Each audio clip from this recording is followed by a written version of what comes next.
Well, let me say welcome to a lovely summer evening at Sky Manor in Marvin's Garden.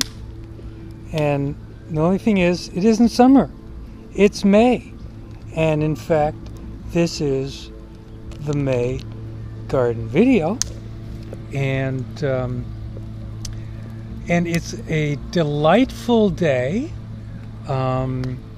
And like I say, it's a summer day, even though it's still spring, which has got to be better than having a winter day in spring. So I'll take it. It's supposed to change tomorrow. We're supposed to drop 20 degrees and get some rain. And this is Memorial Day weekend, at least when it's observed. And so that's where we're at. And a lot has been going on. And this is one of those what a difference a month makes kind of experiences. So let me show you what's going on. If I can get this turned around. First of all, the French ballerina is over there doing hand mowing like a trooper. She's trying to get it all done because we got rain coming tomorrow. So, and of course the hand mowing, now that we've got so much area fenced off here, is no small task. So she's working hard over there. Here, let me come over here, show you. We've expanded to 2 water features in the garden this year, and I changed the position of where they are out to where they're more enjoyable, and you can actually see them from the house. This is guy number 1 with one of them. I don't know what these are called, but there's some kind of a pond lily. These are umbrella plants here. And that's a, what you call it, a floater, but it's the water hyacinth. And over here we got 2 pond irises, yellow and purple, and also a water hyacinth. And I put these lily pads here, water lilies. And the reason they're here instead of in the pond is because the koi just managed to eat them as they grow, and so they just don't do. I didn't get one bloom last year.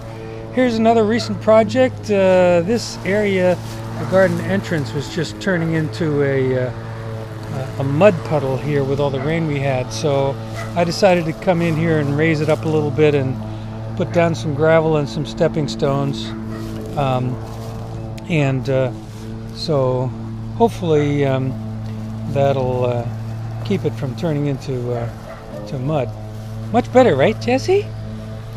And then this is where the planters have ended up so far, mostly planted with flowers. Although this back one is still strawberries, and these front 2 here are mint, and we had plenty of mint for the Kentucky Derby earlier this month.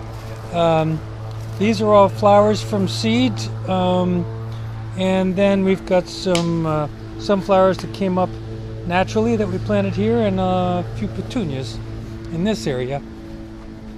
It brings us over to the other anti-mud project, which is raising up these little stepping boards coming out of the mini barn, putting a little gravel down and getting them up higher, so that they would not tend to turn into mud also. Now, a sure sign of May is when you've got irises blooming, and these are pond irises, which just are incredibly prolific, and we've got them all over the place. And but down here, although they're a little hard to see, are chives. You can see a blue bloom there. Now I moved them to get them sort of out of the path of the walking path here, and make it easier to weed them. And I also have added some curled parsley to this area, as you can see that there. And so this is now officially an herb garden. But anyway, the chives are doing okay, but hopefully they'll he'll like being put in this location. And I recently tilled this, which is what I call no man's land, and it's probably going to be the home for the leftover tomato seedlings. And this is the pet memorial area, or the memorial area, and also with some blooming pond irises there. Now that brings us to bed number 1, and lots of activity here. If you look closely there, you can see bunching onions. They're called deep purple, and for the first time in many years, I managed to actually get nice labels out here on everything. So I'll be able to tell you what variety I'm growing instead of saying, well, I forgot what I know about it. So these are beets, Touchstone Gold. This is romaine lettuce from pelleted seed, and it didn't germinate very well. It's actually from a couple of years ago. So I've replanted that. This is bib lettuce from seed, coming in nicely, just thinned. This is spinach, and the spinach germinated well. Some of the leaves are turning yellow, which I seem to have a problem with spinach with that. So we'll see how they do. Then we've got a row of carrots. These are Hercules, and another row of carrots called Yaya, which is supposed to be an early carrot. And then, of course, no garden is complete without growing some radishes. And this is my favorite, which is a variety. It's called Easter egg. They just seem to do pretty well. Now, here are bunching onions also, which I started from seed inside. And I didn't try to thin them, so I hope they do okay. I've been sort of pulling them individually when I get a chance, and they're delicious. And hopefully they continue to do okay without getting mad at each other for being so close. This is also the same variety of bib lettuce, Newman, and we've pulled a couple of these already. They're doing just fine. I think there might be a couple of romaines on the very end there. And that brings us to the brassicas. This is a cauliflower, a white cauliflower called Skywalker. I don't see any heads forming yet. Then in between we've got broccoli, and beyond that, cabbage. And my favorite cabbage, which is the most boring name in the world, storage number 4. But they consistently work well for me, and they store well too. These are the leftover tomato plants. Those will probably be going into no man's land in a little bit. Now, over here of note is just the fact that we've got grass coming up finally, where this used to all just be mud. And of course, this is the solar panel array, the ground array.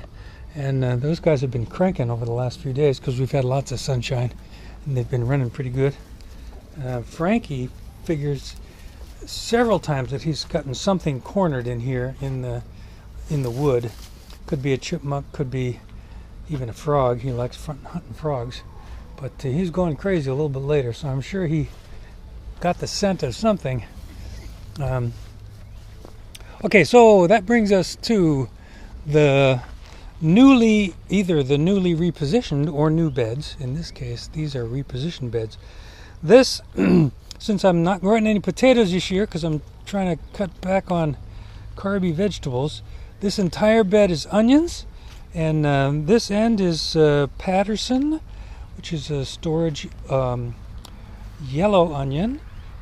In between there is Red Wing, which is obviously a red onion, and then one of my favorites, Candy. Not as good for storage, but they do make big bulbs. And then, of course, as you remember, we do have the fire pit going, and Jolie relaxing with her bottle of wine, and the French ballerina heading out to the front. She's magnificent. Anyway, here is, I don't know what bed number this is because we kind of don't have them all in a row, so I haven't really numbered them. But This is peppers here. That's King Arthur, which is a big bell. This is Giant Marconi, which is a more elongated but a very also a big variety. Carmen, which has done well for us year after year.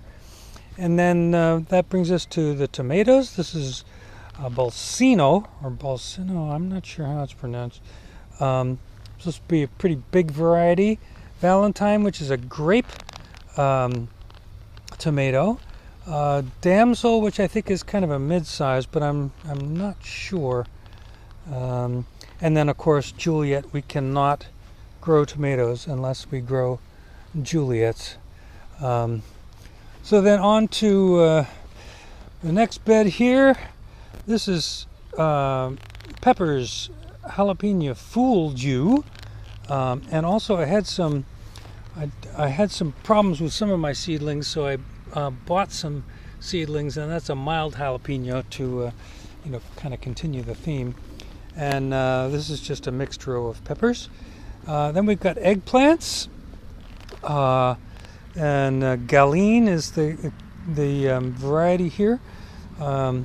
It's kind of a typical, I guess, eggplant. Again, this is a store-bought pepper seedling to fill in some vacancies. There's a yellow bell, a big Bertha bell, and another mild jalapeno. And then this is bee balm, which was kind of an impulse buy, again, to fill in some vacancies because I had some problems with some of my seedlings. So interspersed with the ground cherries, which is, one of Frankie's favorites here, are this bee balm. And I don't know why I bought bee balm. It just looked like it was kind of interesting and it's supposed to attract bees and hummingbirds, so can't go wrong with that. Now, this here is an interesting section. I planted artichokes and cardoon, and one of the two varieties just completely bombed. I mean, literally, by the time they were planted out here, none of them survived. The others did. And to me, these look like artichokes, but these were labeled cardoon. And so I don't know if I mislabeled them, or for some reason the artichoke variety that I chose kind of does not look like artichokes and did not have any luck as far as growing goes, or I just mislabeled everything and these are artichokes. So I labeled them as both, and we'll see which they turn into. The cardoon is just it's an artichoke-like plant, but they don't create chokes. You just harvest the stalks, and they kind of taste like artichokes. All right, so let's go on to the last bed, and what is really not a bed, which is these right here. The last bed is summer squash, 3 varieties, typical for me. This is a patty pan, which is sunburst. I've grown many times before with great success. And then this is a yellow zucchini and a green zucchini. Then we've got okra. This is a new variety for me called Candlefire.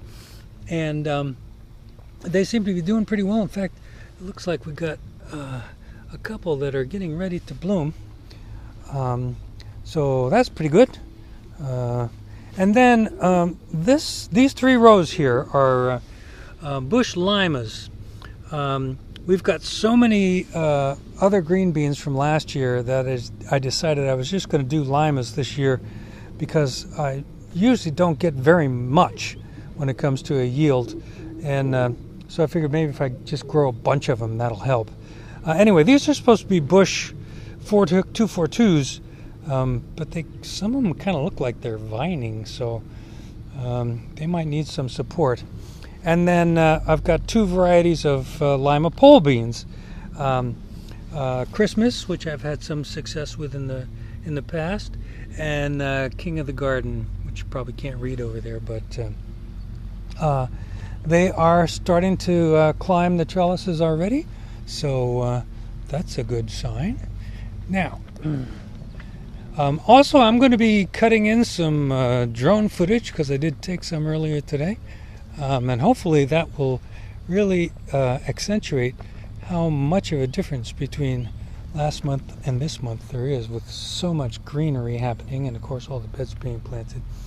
That brings us to these hills, which is where I'm planting my winter squash and pumpkin. This is actually naked bare pumpkin. I don't know if you can see that very well.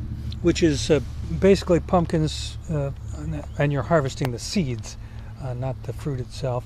And then spaghetti squash, because again, with my low carb diet intentions,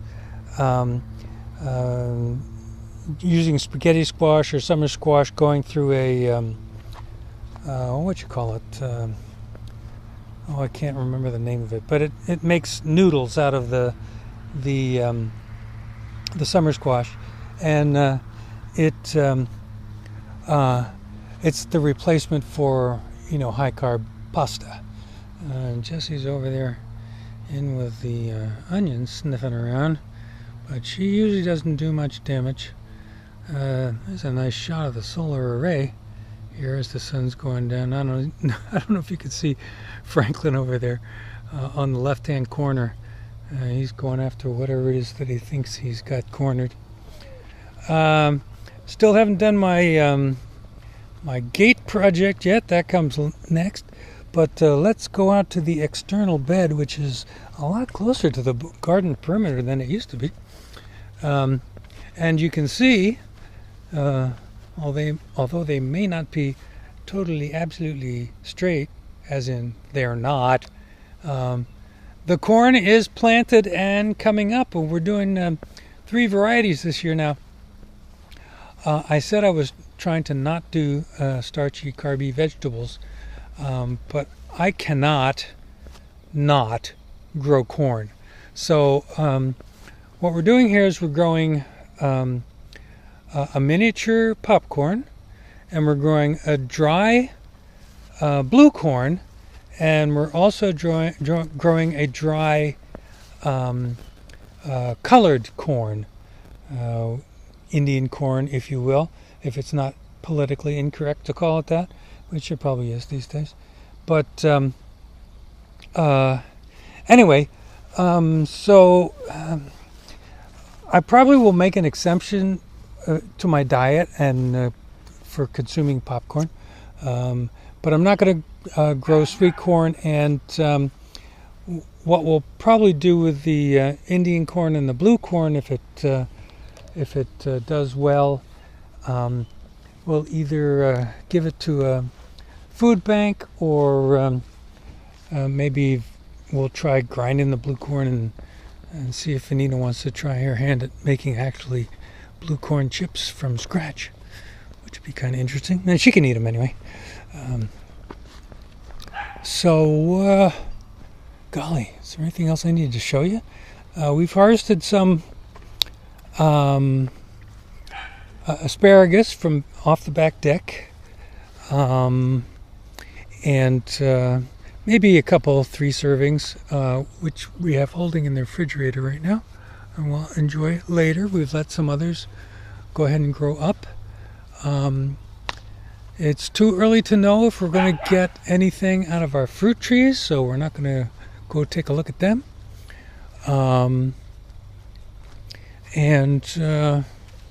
Golly, I really think that actually does it here for Marvin Gardens, May 2018.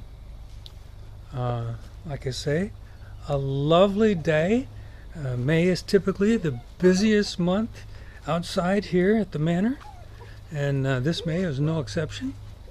But we're getting a lot done, and we've got a pretty good garden going.